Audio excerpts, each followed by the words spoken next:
Evidence, यानी कि जो साक्ष्य है एविडेंस देने के लिए कॉम्पिटेंट कौन। अब कॉम्पिटेंसी को दिया हुआ 118 से 121 तक कि कौन कौन व्यक्ति जो ना सक्षम साक्षी हो सकते हैं। सक्षम साक्षी की जब हम देख लेते हैं कॉम्पिटेंट विटनेस की, तो आप जो देखते हैं भाई 118 से 121 तक दिया हुआ है और सेक्शन 133 जिसे अकम्प्लिश आप कह देते हैं वहां दिया हुआ है। An accomplish is a competent witness against the co-accused। जो accomplish कौन है, सहअपराधी जिसके साथ साथ काम किया। अब यही कॉम्पिटेंसी की हम बात करते हैं, तो सबसे पहले दिया हुआ है 118।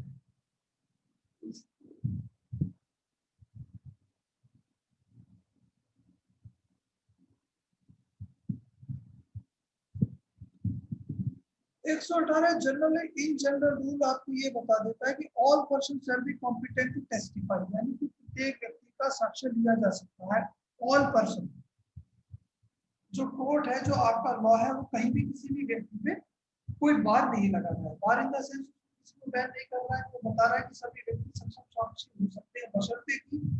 जहाँ कोर्ट को एक डिस्क्रिप्शन दिया हुआ है। तो कोर्ट का जो डिस्क्रिप्शन है वो क्या है, कोर्ट को ये देखना होता है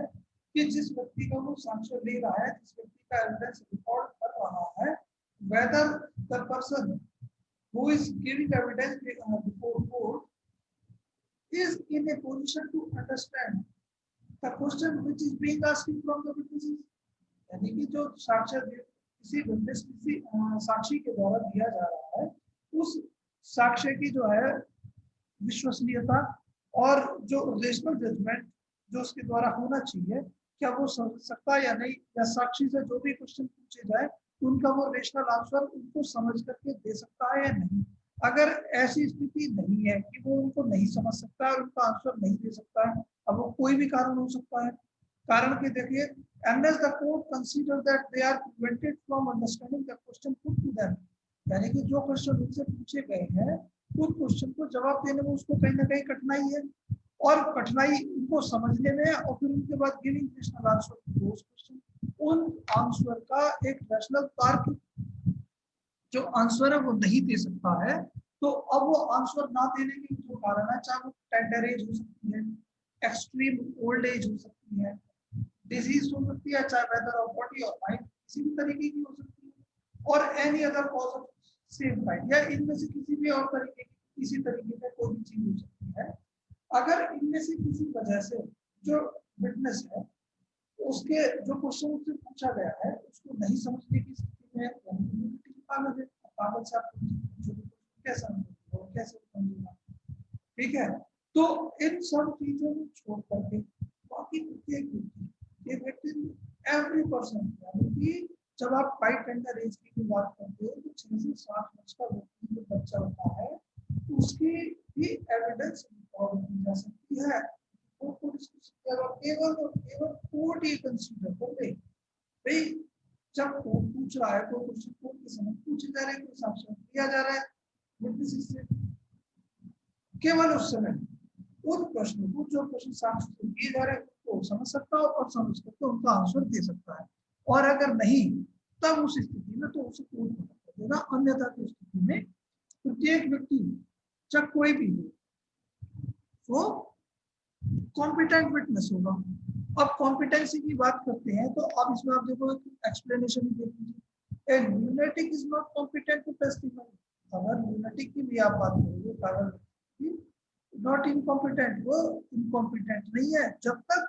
unless he is prevented by his lunacy, उसका जो पागलपन है, उस पागलपन को मान लीजिए किसी व्यक्ति को, जैसे आपने साउंड माइंड पढ़ा था सेक्शन 12 इंडियन कोड एक्ट में, कोई सब sound mind the person who at the time of making contract is in a position to understand the terms and conditions of the contract, उसकी टर्म्स एंड कंडीशन को भली बात समझ सकता है और वही साउंड माइंड है। अब वहां पर एक चीज ये आती है कि जो अगर कोई व्यक्ति ल्यूनेटिक है, और ल्यूनेटिक जो इंटरवल्स पर यानी कि समय समय पर ल्यूनेटिक होता है, समय समय की बात करते कि पता लगा मान लीजिए अगर हम मेरी ही बात करें, मुझको कभी कभी फील्ड्स पड़ जाते हैं या पागलपन के दौरे पड़ते हैं, तो उस मैं जब मुझे वो दौरा पड़ रहा है, जब पागलपन मुझे कोई ऐसा सारा है, उस समय को आप छोड़ दीजिए, उस समय तो मेरा कुछ साक्ष्य एक्सेप्ट कीजिए। अन्यथा की स्थिति में मेरा साक्ष्य एडमिसिबल होगा। यही बात कह दी इसमें, a lunatic is not incompetent to testify। lunatic जो है वो भी incompetent नहीं है जब तक क्या, unless he is prevented by his lunacy by understanding the question put to him and giving rational answer to them। जब तक कि उसको जो क्वेश्चन पूछा गया है उसको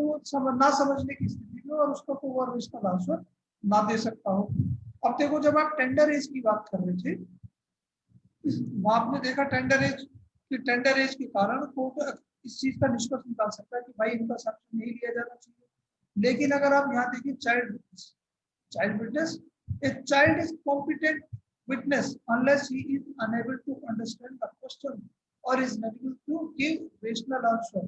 देखो इसकी अगर हम बात करें तो इंडियन एविडेंस एक्ट या कहीं भी कोई इस तरीके का प्रोविजन नहीं दिया हुआ है जो ये बताता है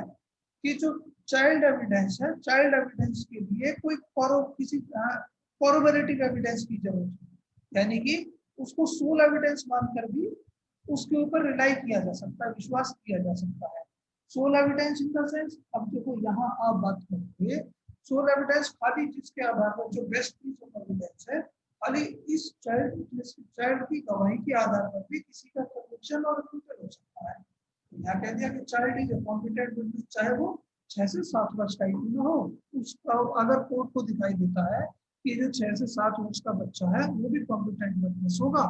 उस स्थिति में अगर कोर्ट को दिखाई देता है कि भाई जो इस बच्चे से पूछा जा रहा है उसका ये बिल्कुल एकदम सटीक, उसकी समझ में भी ठीक आ रहा है और जो आंसर है उसका वो आंसर इसका रेशनल दे रहा है। क्योंकि ये चीज देखो Nirmal Kumar versus state of Uttar Pradesh all India review का 1952 सुप्रीम कोर्ट और जो पेज नंबर है 1131 वही दिया हुआ है। There is no provision in India by which corroboration to the evidence of a child is required। अगर आप भारतीय साक्ष्य अधिनियम की बात करोगे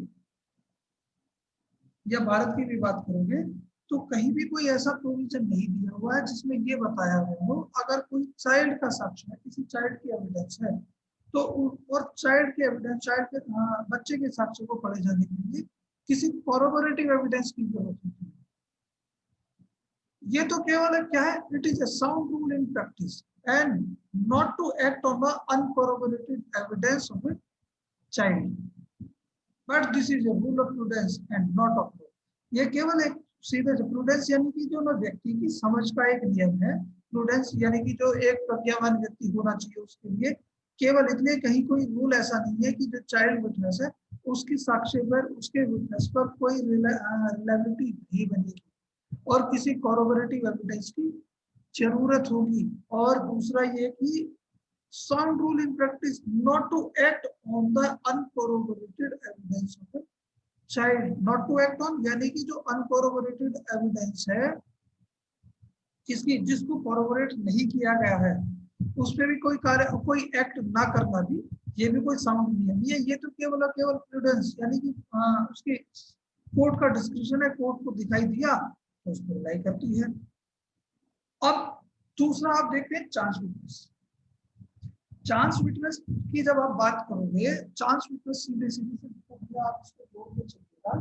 कि दीपक जी निकल के जा रहे हैं बाजार में, बाजार से वो अपने लिए कुछ पर्टिकुलर जो जरूरत का सामान खरीदने के गए, वहां से वो सामान खरीदा और खरीद करके उस सड़क से वापस पैदल चले आ गए।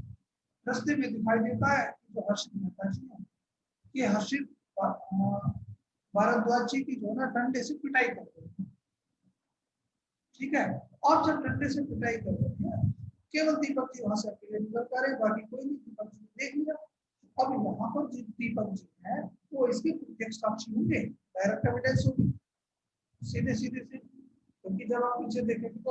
एविडेंस उसी व्यक्ति का होना चाहिए पहले जिसने देखा है, अब दीपक जी ने देखा। अब यहाँ पर ये चांस विटनेस यानी कि जो सीन ऑफ अकरेंस है, जो प्लेस ऑफ अकरेंस है, यहाँ पर ये बाई चांस थे। बाई चांस इन द बिल्कुल ही नहीं थे कि दीपक जो हर्षित मेहता जी हर्षित भारद्वाज जी की पिटाई करके इसके वहां जाकर खड़े हो गए। If by coincidence or chance a person happened to be at the place of occurrence, चाहे वो कोइंसिडेंस हो सकता है या चांस, यानी कि जो प्लेस ऑफ अकरेंस है वहां वो इन्वेस्टिगेट की मस्ट है when the incident is taking place, जब वो घटना घट रही थी उस समय पर A is called Deepak ji is called a chance witness. तो यहाँ पे जो दीपक जी है इन्हें चांस विटनेस कहा जाएगा merely because there is no compelling reason for him to be present at the time of the occurrence, that by itself need not necessarily mean that his evidence has to be rejected। खाली इस आधार पर कि उसको वहाँ compare नहीं किया था कि वहाँ उसको होना चाहिए या नहीं होना चाहिए, उसकी जो एविडेंस है फिर बाई चांस अगर वो वहाँ पहुँच गया था तो इसका मतलब क्या है, वो एक न्यूट्रल साक्षी है। न्यूट्रल साक्षी यानी कि किसी इंटरेस्टेड विटनेस भी नहीं है और किसी के अगेंस्ट भी नहीं है, तो उसके जो एविडेंस है ट्रांस विटनेस की जो साक्ष्य है उसको वहाँ पे एक्सेप्ट किया जाएगा, उसको रिजेक्ट नहीं किया जाएगा। अब ये देख लीजिए विक्टिम की अगर आप बात करते हो, victim of rape she is a competent witness. अगर 118 में आपने देखा कि सक्षम साक्षी कौन हो सकते हैं, तो जो विक्टिम है, और वो विक्टिम कोई भी हो सकता है, जिस व्यक्ति को चाकू मारा गया वो भी हो सकता है, जिस व्यक्ति के साथ रेप किया गया वो भी हो सकता है। अच्छा, इस वाले 118 के जब बात करोगे रेप विक्टिम के लिए तो सीधे सीधे प्रिजम्पशन की है 114 कंसेंट के बारे में, सॉरी 113 तो कंसेंट की प्रिजम्पशन देख के चलते हैं। अगर किसी रेप के मामले में महिला ने ये कह दिया कि उसने कंसेंट नहीं दी तो प्रिजम्पशन यही जाएगी कि उसने कंसेंट नहीं दी है, चाहे कंसेंट के साथ भी ना हो। लेकिन अगर इंटरकोर्स के बाद होने के बाद, कंसेंटेड इंटरकोर्स के बाद अगर महिला ने कोर्ट में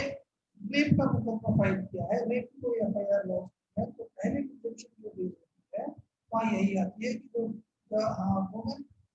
did not give in consent, तो कंसेंट वहाँ नहीं थी। अब इसी तरीके से उसकी जो वहाँ पे उसकी कॉम्पिटेंसी की बात करते हैं, तो जो रेप की विक्टिम है वो भी अपने आप के मामले में एक कॉम्पिटेंट विटनेस है, क्योंकि उसकी जो बात है उसके ऊपर जो आरोप होती है उसको प्रिजम्पशन करके चल रहे हैं कि ऐसी कोई घटना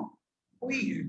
is a competent witness under section 118 and her evidence must receive the same weight as it is attached to an injured in case of violence। इसको भी बिल्कुल वही भार दिया जाएगा, वही वजन दिया जाएगा जैसे कि एक इंजर्ड व्यक्ति के मामले में उसकी गवाही को दिया जाता है। 307 के मामले में अगर किसी व्यक्ति के पेट में चाकू मारा गया है तो वहां उस व्यक्ति की गवाही अपने आप में मायने रखती है जिस व्यक्ति के पेट में चाकू लगा है, इसी तरीके से उसको बराबर वेटेज दिया जाएगा। The Evidence Act now bears saying that our evidence cannot be unless is corroborated in material particulars। अब ये सीधा सीधा ये क्या है, लेकिन इसमें एक चीज है, इसके साथ corroborative एविडेंस जरूर ले जाएगी भाई, क्योंकि जो ना जो डिफेंस है वो अपना भी साक्ष्य देगा उसको रिवर्ट करने के लिए जो उसने एसेट किया है। State of Maharashtra versus CPs है।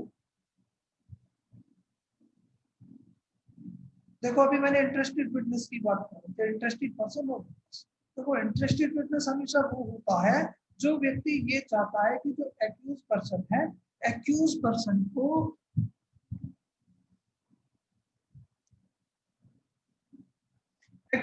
को conviction they. If a witness is relative of a person who produced him, his statement cannot be discarded only for that reason, unless it is shown that the statement is tainted and one was given only to benefit the person।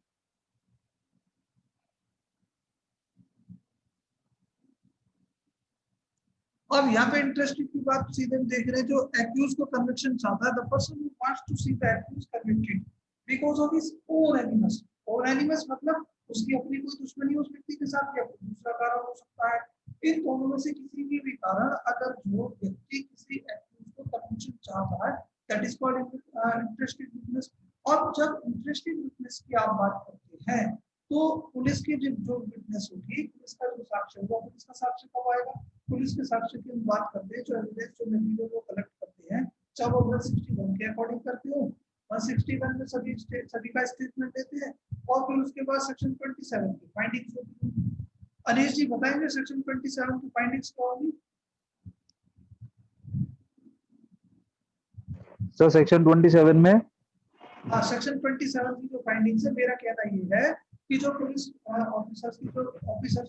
Evidence होगी किसी भी मामले में जो साक्ष्य आएगा police officer का, वो भी जो है इंटरेस्टेड विटनेस की कैटेगरी में आएगा। और मैं ये नहीं कहता हूँ जो 161 की स्टेटमेंट जो रिकॉर्ड कर रहे हैं वो, और उसके बाद वो सेक्शन 27 के अंदर जो फाइंडिंग्स है, सेक्शन 27 की जो फाइंडिंग्स है, आखिर वो क्या फाइंडिंग्स है? सर वो फाइंडिंग्स हैं जो भी एविडेंस रिलेटेड टू उतना ही वो मानेंगे जितना कि जैसे कोई प्लेस या कोई ऑब्जेक्ट, इससे ही उतना वो लिया जाएगा, उसको और वो ले सकते हैं, अदरवाइज नहीं ले सकते। देखो ये क्वेश्चन का आंसर गलत है। हमारा सेक्शन 27 की फाइंडिंग्स के लिए जब आपसे पूछे तो आपको ये बताना है सेक्शन 27 की फाइंडिंग्स वो होगी जहां अभियुक्त की सूचना के आधार पर अभियुक्त ने जो इन्फॉर्मेशन दी है, इन्फॉर्मेशन के आधार पर जो एविडेंस पुलिस ने कलेक्ट की है, that is the evidence those have been collected on the findings of section 27। तो आप ये जी सर। कहना चलोगे, हम ये नहीं पूछ रहे कि कितना दिया जाएगा, हम नहीं नहीं, मेरा कहने का मतलब ये था वो जो एक्यूज बोलेगा उसके कहने पे, लेकिन जो एक उसमें भी लिमिटेशन दी ना कि लाइक कोई ऑब्जेक्ट की या कोई प्लेस की, वो उतना ही उसको एडमिसिबल होगा, बाकी कोई एडमिसिबल नहीं होगा। मैंने ये मतलब नहीं पूछा क्या एडमिसिबल होगा क्या एडमिसिबल नहीं होगा, या मैंने केवल पूछा कि फाइंडिंग्स क्या है सेक्शन सर उसके 27। बोलने पे उतना ही जितना वो बोलेगा, जो आपने अभी बताया सेम वही होगा। बस केवल आपको यही बताना है सेक्शन 27 की फाइंडिंग्स ये होगी जो किसी अभियुक्त की सूचना के आधार पर ऐसे साक्ष्य ऐसे एविडेंस जो किसी अभियुक्त की सूचना के आधार पर उसके पुलिस के द्वारा कलेक्ट की गई है, फिर सेक्शन 27 की फाइंडिंग्स होगी। अब जो सेक्शन 27 की जितनी भी ये फाइंडिंग्स है, इन सभी फाइंडिंग्स को ये माना जाएगा it has been provided by the interested police. सीधे सीधे से पुलिस के द्वारा जो कलेक्शन हुआ है। एनिमस की जब आप बात करते हैं, एनिमस clearly on the ground that he depots. अब यहाँ पे देखो एक चीज और है, खाली इस आधार पर कि जो अनीस ने जो है किसी व्यक्ति को, या ये मेरे लिए जो ना पीछे जो ना गालियां दी, मुझे कोई भला बुरा कहा था, खाली इस आधार पर कि ये मेरे प्रति एनविटी रखता है, इनका अगर कोई साक्ष्य दोबारा किसी मामले में मेरे विरुद्ध देते हैं तो इस आधार पर इनका साक्ष्य जो है रिजेक्ट नहीं किया जाएगा। एनिमस merely on the ground that he deposed against the accused on an occasion, इस आधार पर इनको रिजेक्ट नहीं किया जाएगा। सुख बहादुर सुखपावर स्टेट ऑफ सिक्किम।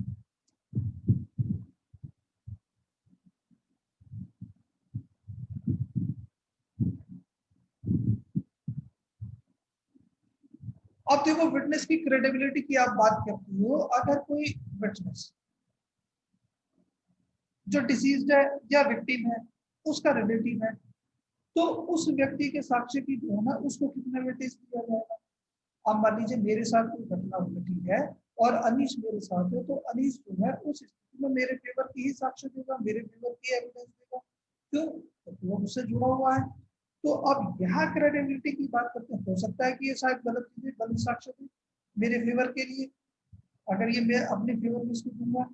तो इसका मतलब ये नहीं है कि इस खाली इस आधार पर कि the person who is giving evidence in a court is attached to me and his or her evidence has been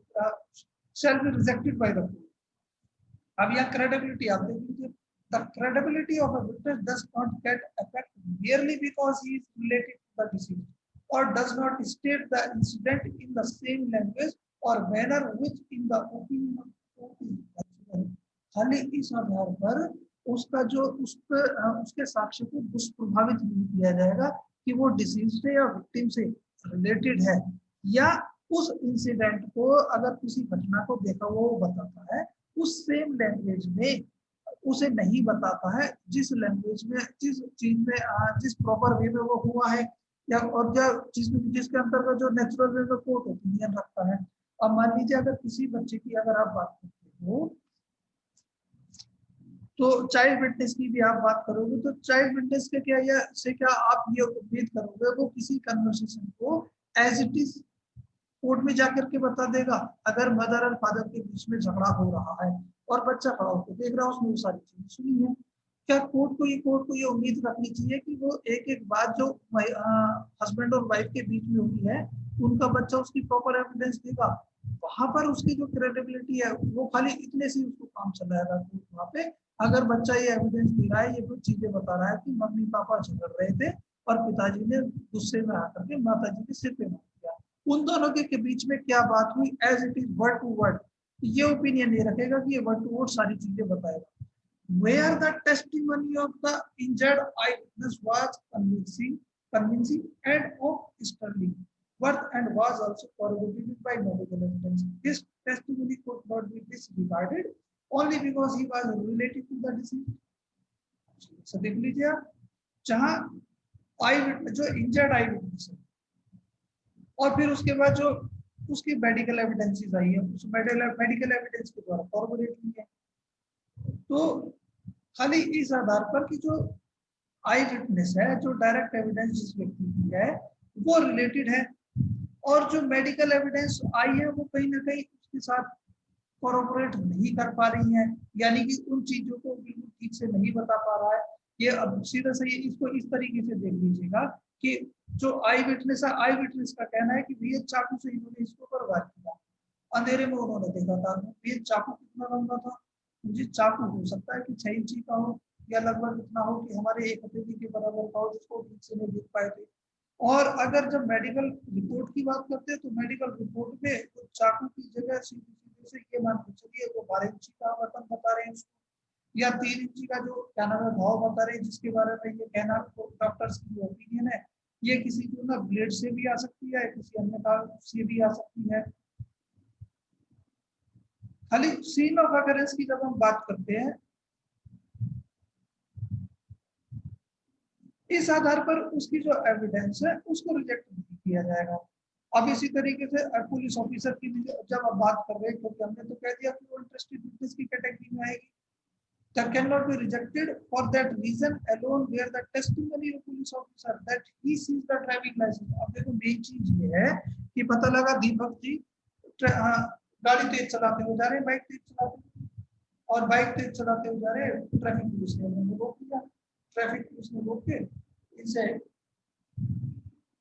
इनके डॉक्यूमेंट मांगे, डॉक्यूमेंट मांगने के बाद इन्होंने सीज कर दिए। अब दीपक जी का कहना है इन्होंने तो जी क्योंकि मेरे डॉक्यूमेंट सीज किए, इसलिए तो ये बताएंगे ही, झूठी बोलेंगे कि जो मैं तेज गाड़ी चला रहा था। तो खाली इतना ये जरूरी नहीं है कि क्योंकि पुलिस ऑफिसर ने दीपक जी के डॉक्यूमेंट वहां सीज किए थे, अगर ये कहा जा रहा है कि दीपक जी तेज गाड़ी चला रहे थे, तो इस बात के ऊपर रिलाई किया where the testimony of a police officer that he sees the driving license and other documents from the possession of accused who were charged with arrest and negligent driving। इनके अगेंस्ट 269 का sorry 279 का मुकदमा लिखा दिया गया है। This was held sufficient to prove that the Deepak ji was driving the vehicle। अगर इतना ही काफी है कि दीपक जी जो है व्हीकल चला रहे थे, इस बात को साबित करने के लिए कि वो रैश चला रहे थे नहीं चला रहे थे, इसके लिए इतना ही काफी है कि भाई गाड़ी तो आप ही चला रहे थे। Though no other independent witness produce, चाहे वहां आसपास का कोई इंडिपेंडेंट विटनेस या डायरेक्ट एविडेंस किसी की आई हो या नहीं हो, अगर इस बात के लिए इतना ही काफी है, इस बात को साबित करने के लिए कि जो दीपक जी है गाड़ी चला रहे थे, अब रेस्ट या नहीं थी ये तो क्वेश्चन बात का है। भाई जब आपको कोई मुकदमा दिखाया जाएगा इस तरीके का, तो सबसे पहली चीज ये डिसाइड की जाएगी, रैश और नेग्लिजेंट ड्राइविंग से पहले ये तय किया जाएगा whether Deepak ji was driving a bicycle और नॉट। रैश और नेग्लिजेंट को तो आप बाद में तय करोगे, इस चीज को साबित करने के लिए पहले ये साबित करना होगा कि गाड़ी दीपक जी ही चला रहे थे। और इस बात को साबित करने के लिए कि इनके कब्जे से जो डॉक्यूमेंट है, अब देखो कस्टडी की हम बात करते हैं वहाँ पे, जो प्रॉपर कस्टडी है, जो ड्राइविंग लाइसेंस है और आपका रजिस्ट्रेशन सर्टिफिकेट है, वो किस व्यक्ति के पास होते हैं। हो सकता है कि जो रजिस्ट्रेशन सर्टिफिकेट है वो तो बड़ी हो सकता है, लेकिन अगर ड्राइविंग लाइसेंस की आप बात करोगे तो ड्राइविंग लाइसेंस किसके पास मिलेगा दीपक जी? सर जो पर्सन ड्राइविंग करेगा उसी के पास रहेगा। नहीं, जिस व्यक्ति का ड्राइविंग लाइसेंस है उसके पास होगा। हाँ जी ठीक है, तो उसी के मेरा कहने का सेंस वही था, मैं गलत वर्ड यूज कर गया, मेरा सेंस वही था सर। वो सेंस तो मैं समझता, लेकिन सब तो मेरा जी तो जिस व्यक्ति का ड्राइविंग लाइसेंस है उसी व्यक्ति के पास होगा। अब यानी कि जो व्यक्ति गाड़ी चला रहा होगा उस व्यक्ति के पास से उसका ही ड्राइविंग लाइसेंस दिया जाएगा, तो देंगे नहीं। तो जब वो ड्राइविंग लाइसेंस सीज किया गया है तो इसके आधार पर इस बात को साबित करना ही सफिशिएंट होगा कि दीपक जी गाड़ी चला रहे थे। तो दीपक जी,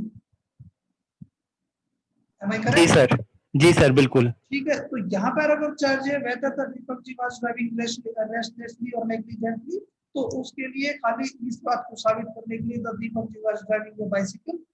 रेशलेसली और बाइसिकल, उनके कब्जे से जो कागजात बरामद हुए हैं वो इसी बात को साबित करते हैं। इसको आगे देख लो भैया। अब कॉम्पिटेंसी की जब हम बात करते हैं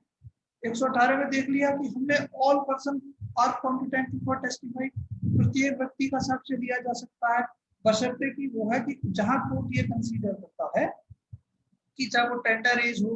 एक्सट्रीम ओल्ड एज हो, ठीक है, या कोई एनी डिसीज हो, चाहे वो बॉडी की हो या माइंड की हो, या इनमें से कोई भी इसी तरीके का अगर कारण हो, इस वजह से वो कोर्ट के द्वारा या उसके सामने जो विटनेस के सामने कोई क्वेश्चन पूछे जा रहे हैं और उनका वो रैशनल आंसर नहीं दे पा रहा है,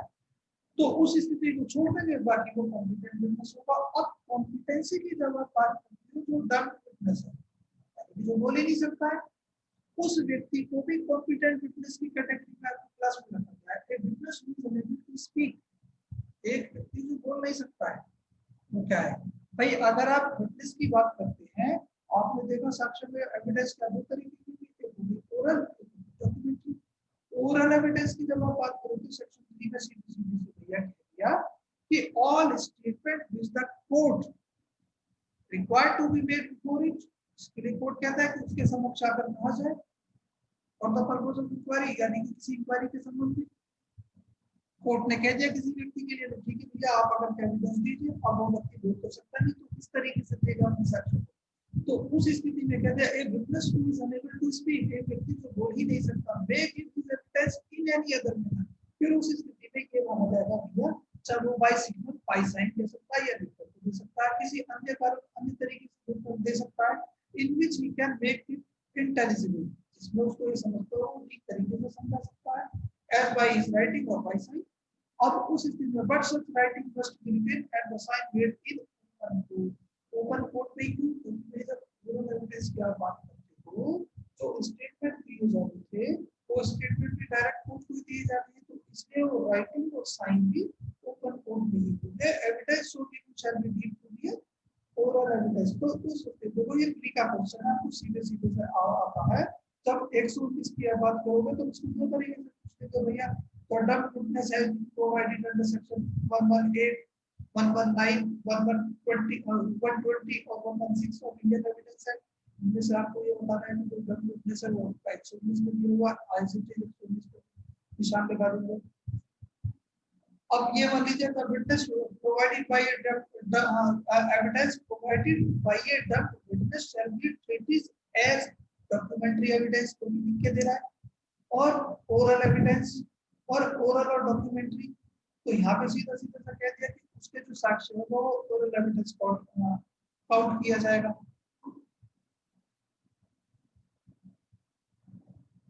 इसको बहुत ध्यान से देखिए, parties to civil suit and their wives and husband, husband और wife of person under criminal trial, अगर किसी सिविल सूट में कोई पार्टी है, सपोज दीपक जी ने कोई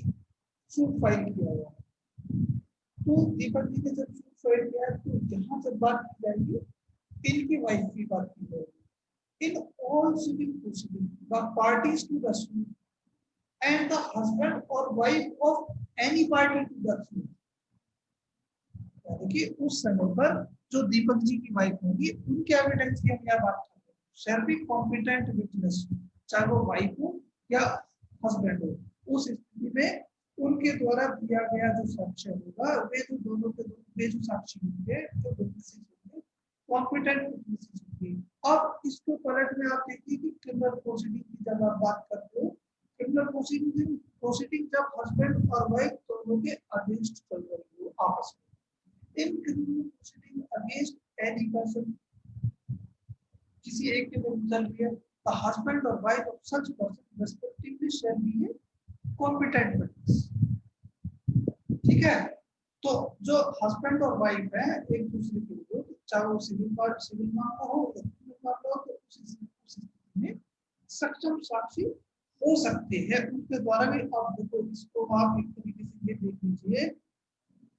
खैर इसको 122 के साथ ही बताऊंगा। कॉम्पिटेंसी की जब आप बात करते हो, जो जजेस और मजिस्ट्रेट इन दोनों को भी कॉम्पिटेंट विटनेस माना गया है।